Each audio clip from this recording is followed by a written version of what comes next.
Good evening, everyone. I hope you had a very Merry Christmas. I'm John Reynolds, filling in for Taryn Johnson. We'll start tonight with head coach Tyson Helton and his Hilltoppers as they headed to Mobile, Alabama this weekend to face off with Georgia State in the Lending Tree Bowl. Both programs entered the matchup familiar with one another, having played each other back in the 2017 Cure Bowl when Georgia State defeated the Hilltoppers. Looking to improve upon past mistakes, WKU would get off to a hot start in this one with an early interception from WNKY, followed by a long drive which ended with a rushing touchdown by quarterback Terrell Pigram, giving the Tops an early 7-0 lead. But from there on out, it was all Panthers. Georgia State's quarterback Cornelius "Quad" Brown and running back Destin Coates would combine for 4 touchdowns, stifling the Hilltoppers' defense. As the night grew cold and long, things simply would not go the Hilltoppers' way as they would fall to the Panthers 39-21, crowning Georgia State this year's Lending Tree Bowl champions. But not all Hilltopper football news from the weekend was sour. The program landed the nation's leading passer to its roster. Houston Baptist grad transfer and quarterback Bailey Zappi announced via his Twitter his intention to transfer to WKU next year. Zappi's career numbers are astronomical, having thrown for 10,000-plus yards and 78 touchdowns for Houston Baptist. This past fall, in just 4 games, Zappi threw for over 1,800 yards and 15 touchdowns. Among those 4 games was a school record 567-yard performance against Texas Tech on September 12th. Zappi joins his former offensive coordinator, Zach Kittley, at WKU, who was hired for the same position back on December 14th. Along with Kittley, Zappi will also have familiar faces around him on the field, as his former HBU teammates receivers Jareth and Josh Stearns recently transferred to WKU as well. Looking at the professional ranks now, the boys in two-tone blue travel to snowy Lambeau Field this week to take on the Green Bay Packers. Throughout the contest on Sunday Night Football, the Aaron Rodgers to Davante Adams connection was just too strong for the Titans to handle, as they would connect on 3 scores.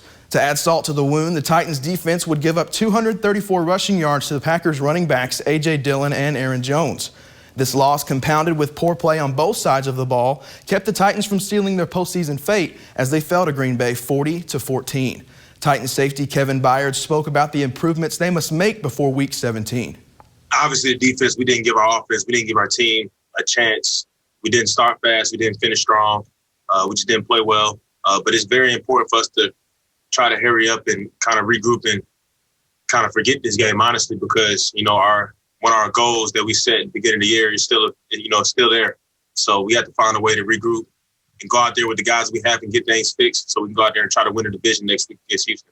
So with the Packers in the rear view, the Titans look ahead to a big Week 17 matchup in Houston with the Texans.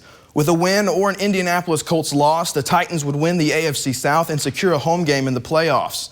Tennessee would also clinch a playoff berth with a Ravens or a Dolphins loss. The Titans and Texans met back in October in an overtime thriller that the Titans would win 42-36. Head coach Mike Vrabel talks about how important controlling their own postseason fate is to his squad. Well, I think rarely do you get a second opportunity at something, and I think that's the message this week, is that we've got a second opportunity to be able to go on the road, win a game, win our 11th game, win the division, host a home playoff game. So we're going to have to put everything that we have into it and continue to work and continue to try to prepare and fix the things that cost you. Shifting on over to the baseball diamond now, as yesterday the Tampa Bay Rays announced they had traded former Bowling Green Hot Rod and 2018 Cy Young Award winner Blake Snell to the San Diego Padres. Snell led the Rays to the World Series last year as the ace of their starting rotation, and Snell has spent the entirety of his career with the Rays, accruing 42 wins and 30 losses, and posts a 3.24 career ERA. Snell also spent some time in Bowling Green with the Hot Rods in 2013 and 2014.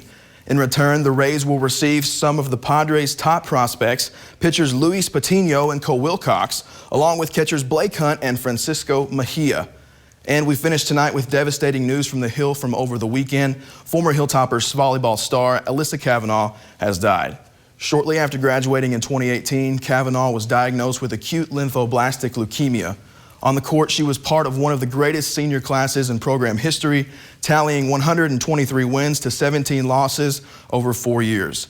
Kavanaugh also appeared in the NCAA tournament every season of her career, and her career accolades also include being a 4-time All-American and being Conference USA Female Athlete of the Year in 2018.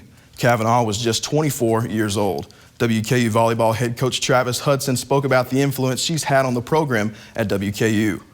She impacts our program to this day. Her name comes out of my mouth almost daily with our team not because she was perfect, not because she was the gold standard always, but because she was the kid that grew. She was the kid that changed. She was the kid that became so much more than just a volleyball player. And those are the things that I will forever be the most proud of.